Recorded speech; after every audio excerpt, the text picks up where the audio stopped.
We are going to see the blood moon on the night of September 7 and 8, 2025. Total lunar eclipse is predicted to last approximately 82 minutes.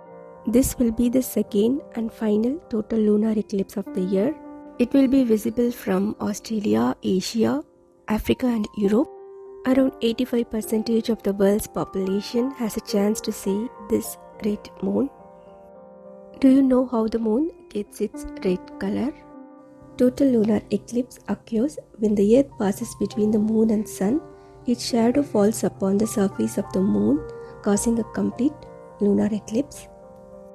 Instead of the moon disappearing into darkness, sunlight passing through the earth's atmosphere reaches the moon's surface, lighting it dimly.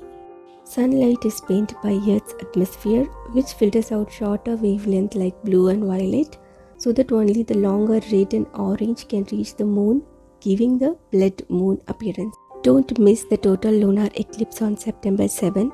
I'm going to see the moon through my telescope. Telescope can enhance the view of the red moon. You need a clear, cloud-free sky to see the blood moon.